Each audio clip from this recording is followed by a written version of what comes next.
I'm not new to living off the beaten path. My cabin sits deep in the pines, far enough from the nearest neighbor that you can scream at the top of your lungs and nobody would hear you except the squirrels.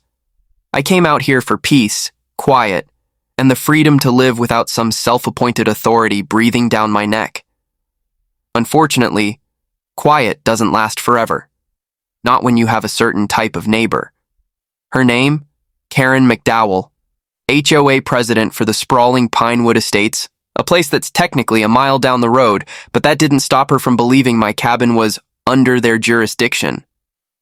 I'd heard stories from locals, how she patrolled the neighborhood in her beige SUV like some HOA sheriff, clipboard glued to her hand, ready to slap a violation on anything that wasn't beige, brick, or boring.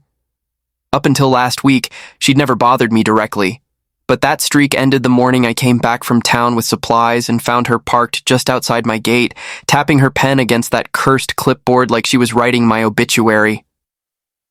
"Morning," I called, hoping she'd take the hint and leave. "Mr. Langley?" she asked, looking me up and down like she'd just found a stray animal. "I'm here on behalf of Pinewood Estates HOA to discuss an unregistered secondary dwelling on your property." I raised an eyebrow. "You mean my shed?" She flipped through her papers. "Your shed appears to be a fully functional rental unit." Now that was news to me. I live alone, unless you count my 2 German shepherds, Ranger and Scout. And the idea that strangers would want to vacation this far in the woods, especially with the smell of my smoker going half the time, was laughable. "Ma'am, my property isn't part of Pinewood Estates," I said flatly. "Never has been." She pursed her lips like I'd just spit in her coffee. "Our records say otherwise." I could already tell logic wasn't going to work. She was one of those people who believed paperwork outweighed reality. "I'm going to need to inspect the property," she continued. I smiled, leaned on the gate. "Not going to happen." Her nostrils flared. "Refusal to cooperate will result in legal consequences." I almost laughed. "Well, I guess I'll take my chances." She scribbled something furiously on her clipboard before stomping back to her SUV. I figured that was the end of it. I was wrong. 2 days later, I had to leave town for a couple of days to pick up cabin materials. Before I left, I locked the gate, put up fresh no trespassing signs, and made sure Ranger and Scout had food, water, and free run of the property. That's when Karen made her move. The first alert came through my phone halfway into my drive, a motion trigger from the east fence. I opened the live camera feed expecting to see a deer. Instead, there she was. Karen, squeezing between the fence posts in her khaki slacks, clipboard still in hand like she was storming a crime scene. She ignored every sign. She ignored the "Beware of Dogs" plaque bolted to the gate. She ignored the fact that the cabin sat on private, clearly marked property. But she didn't ignore Ranger and Scout for long. I saw it all through the cameras, Karen strutting up the gravel path like she owned the place, and then the exact moment Ranger's head popped into frame. He was silent at first, creeping forward until he was close enough to pounce.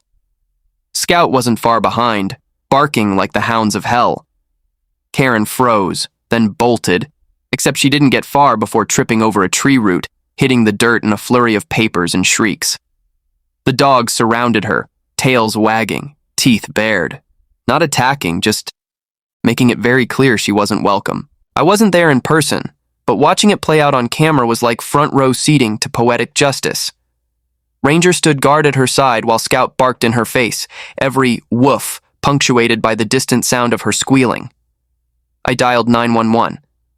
"Got an intruder on my property. The dogs have her cornered.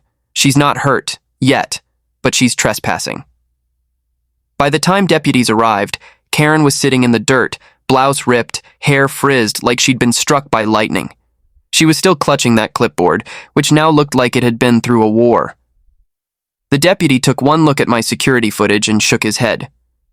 "She'd tell you why she was here?"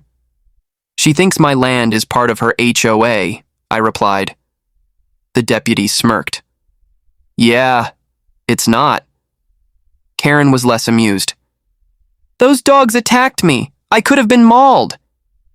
They didn't attack you, the deputy said flatly. They stopped you from going any further. If anything, you should be grateful. Karen was escorted off my property, but that wasn't the end.